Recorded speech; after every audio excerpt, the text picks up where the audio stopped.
Hey guys and dolls, in my last couple of videos I have worn a look very similar to this, so I decided to go ahead and do a tutorial for that. I had a lot of requests and I really liked the looks. I thought it would be perfect time to do a tutorial using the Too Faced Chocolate Bar palette. This is kind of how I feel about it in a nutshell. I think the packaging is super cute, but it's also kind of bulky. I don't feel like it needed to be quite this thick. Whatever. And the shadows themselves also smell like chocolate because I guess there's cocoa in them. So that's kind of a neat, you know, fun, different kind of thing. One thing though that just drives me batty to the end of my days is this situation. So the names of the eyeshadows aren't on the palette itself, and that just really ticks me off, to be honest, because I hate having to keep this little thing. And it also slips out of the palette easily, so I'm constantly having to like chase it around, not really, but just, you know, pick it up off the ground. And it's just annoying. I shouldn't have to do that for a palette that costs this much. There's no reason why the eyeshadows can't just be printed on the inside label. I don't understand what's going on. I feel like maybe because the cocoa is in the formula, maybe it kind of diminishes the quality about a half a point. I find that they're a little bit more powdery. Some of the shiny colors tend to fade a little bit throughout the day, which is a bummer. And yeah, but overall they still blend really well. The colors are intense. You know, it's still good. It's still A, but it's not A+. You know what I'm saying? The thing I really like too is that this is a neutral palette, but it's a little more fun neutral. You know, you've got golds, you've got greens, you've got purples, you've got burgundies, you've got some interesting things going on. The highlight shade in this palette doesn't really work for me. It's a little too on the yellow tone side, and I don't like this frosty one here, so I kind of wish that they hadn't done these huge big blocks of these two. I wish that they had kept all the sizes for all the shadows the same size and just given us, you know, 2 more colors, you know, and maybe labeled them. So that in a nutshell is how I feel about the Too Faced Chocolate Bar palette. If you would like to see a full list of products, don't forget to visit Vintageortacky.com. Also follow me on Instagram, Facebook, and Twitter because I always share things and looks and things like that, and also like things about my life if you're in any way interested. I really love this look. Obviously I've been wearing it for like a week straight. I think it's really flattering. It's very easy to change it up for your eye color. Just pop in a different color in the lower lash line here, and I gave a couple tips for the crease shades in the tutorial. So without any further ado, let's go ahead and get started. Alright, to begin today I'm starting out with Urban Decay's Eden Primer. It's the one that's sort of yellow toned. It's really great for canceling out the red tones or like, you know, veins or freckles or anything in the eyelid. Time to take a bite out of the chocolate bar. I'm going to start with Salted Caramel, which is this shade right here. It's sort of like a orangey tan. What I'm going to do is rock that in my socket line very softly. This brush that I'm using is a MAC, I believe it's a, yeah, 286. This brush, I don't know if it's limited edition, but I do know that it is currently available. I checked the site before I made this video today. I love it because it's duo fiber, but it's very like soft and tapered, so it gives you a really great blurred out effect. It doesn't apply too much product, and it's super soft feeling on the eyelid. Not as soft as like the Wayne Goss brushes or something, but it's not scratchy. Anyway, I'm just rocking that in my socket, and oh my gosh, this eyeshadow, it smells so good. Here's a highlighter in this palette, and if you're maybe a little bit more yellow tone than me or a little bit deeper in tone, you might want to use this one. I think it's called White Chocolate, but for me it ends up reading really yellow, and I don't like that. So I'm going to use Dainty from the Pretty Rebel palette, so at least I'm using the same brand, right? Yeah, whatever. So I'm just putting this in the highlight portion of my underbrow area. Now I'm taking Semi Sweet and a Wayne Goss 4 brush, and I'm going to rock this in my socket line to deepen it, make it a little more pronounced. Now if you have gray eyes or blue eyes, this orange color is going to, like the orange creasy color that we used, is going to be really great. However, if you have brown eyes or hazel eyes, you might just want to use a Semi-Sweet and just sort of blend it out instead of having the orange color as a background, because it might end up pulling too orange, or I don't know, maybe you like that. I'm using that orange color as the transition color because it really helps to bring out my personal eye color because my eyes are blue. But, you know, do what you want. This is all about just enhancing your own personal eye color.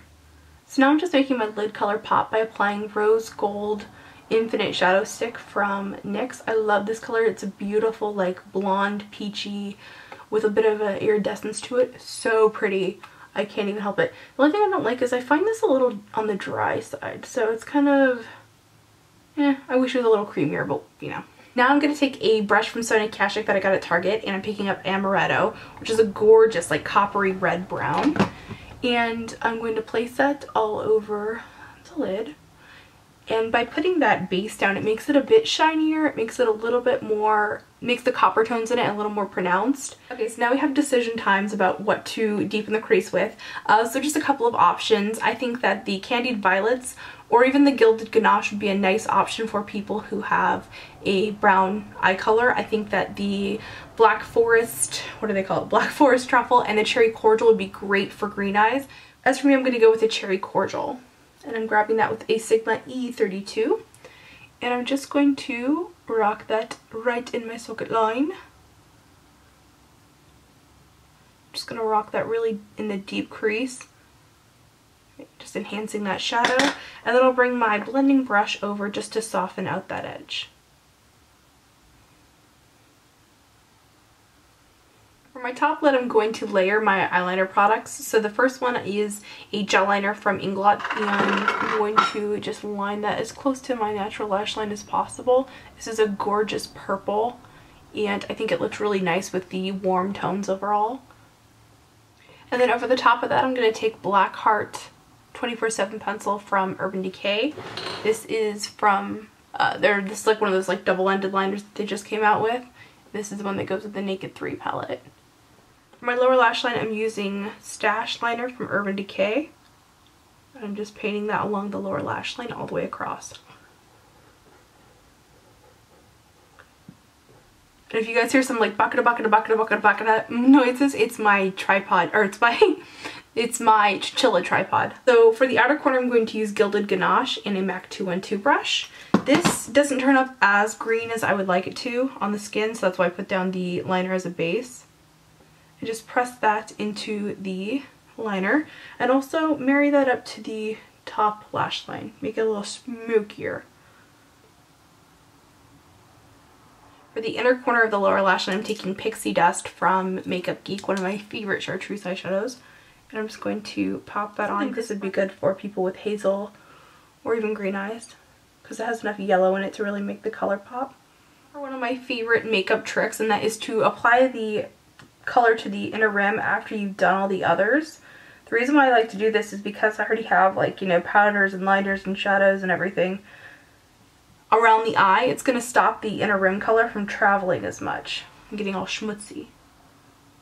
When it comes to mascara, I'm going to apply it to my bottom lashes first. The mascara that I'm using today, by the way, is the Clinique High Impact Waterproof Mascara. Alright, so the final act for finishing off the eyes is going to be to use Strawberry Bonbon and a little brush. This is a Sigma E30, and I'm going to place this right here in my like inner tear duct area and sweep it up to meet the rest of the crease.